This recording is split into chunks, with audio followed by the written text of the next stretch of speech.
শাইখুল হাদিস সৈয়দ কামালউদ্দিন আবদুল্লাহ জাফরি প্রথিতযশা ইসলামী চিন্তাবিদ ও খ্যাতিমান আলিমে দ্বীন, ধর্মীয় অঙ্গনের দীর্ঘ সময়ের প্রভাবশালী কীর্তিমান বক্তা, সমাজ সংস্কারক, শিক্ষানুরাগী ও স্বপ্নচারী কৃতিপুরুষ। ইসলামী শিক্ষার প্রচার ও প্রসারে তুলনারহিত তাঁর অবদান। ইসলামী জ্ঞান সাধনার প্রতিটি ক্ষেত্রে এক পরিপূর্ণ মহিরুহ ও অনুপম জীবনাদর্শের অনুকরণীয় বটবৃক্ষ। 1945 সালে ব্রিটিশ অধ্যুষিত পূর্ব বাংলায় বর্তমান ভোলা জেলার বোরহানউদ্দিন উপজেলাধীন সৈয়দ আউলিয়া গ্রামে জন্মগ্রহণ করেন। পরিবারের ঊর্ধ্বতন পুরুষ মহানবী হযরত মুহাম্মদ সাল্লাল্লাহু আলাইহি সাল্লামের বংশধর। পিতা মাওলানা সৈয়দ আবু জাফর আবদুল্লাহ ছিলেন একজন খ্যাতিমান আলিম ও মির্জা কালু ইসলামিয়া ফাজিল মাদ্রাসার অধ্যক্ষ। দাদা মুফতি সৈয়দ আব্দুল হাদি ছিলেন ফুরফুরার প্রথম পীর আবু বকর সিদ্দিকের অন্যতম খলিফা।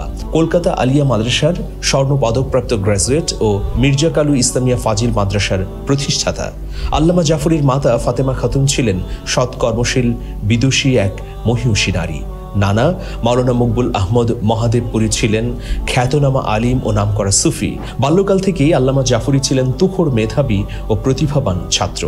গ্রামের মক্তবে প্রাথমিক শিক্ষা সমাপ্ত করে ভর্তি হন দাদার প্রতিষ্ঠিত মির্জা কালু ইসলামিয়া ফাজিল মাদ্রাসায়। 1958 সালে কৃতিত্বের সাথে দাখিল পাশ করে চলে যান তৎকালীন পূর্ব বাংলার খ্যাতনামা ধর্মীয় বিদ্যাপীঠ নরসিংদীর কুমরাদি দারুল উলুম সিনিয়র ফাজিল মাদ্রাসায়।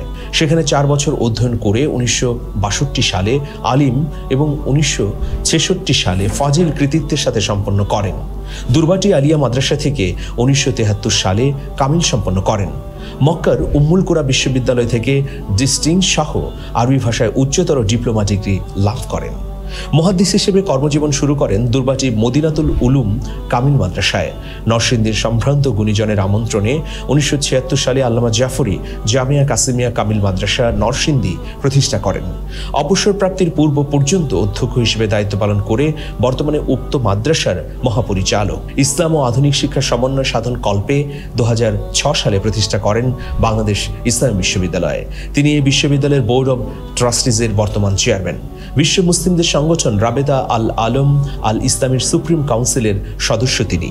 বাংলাদেশের ইসলামী ব্যাংকসমূহের কেন্দ্রীয় শরিয়া বোর্ডের ফিকহ কমিটির চেয়ারম্যান। বাংলাদেশের ইসলামিক বিমাসমূহের কেন্দ্রীয় শরিয়া কাউন্সিলের চেয়ারম্যান হিসেবেও দায়িত্ব পালন করেছেন তিনি। ব্রিটিশ কাউন্সিলের কারিকুলামের সাথে ইসলামী শিক্ষার সমন্বয় সাধনের লক্ষ্যে ঢাকার উত্তরায় প্রতিষ্ঠা করেন হলি ক্রিসেন্ট স্কুল। জনপ্রিয় মিডিয়ায় এটিএন বাংলার ইসলামিক বিভাগের উপদেষ্টা তিনি। এছাড়াও বিভিন্ন সমাজ সেবামূলক কার্যক্রমের সাথে জড়িত আছেন যুগের কান্ডারি ও মহান দায়ী প্রাজ্ঞ এই আলিম।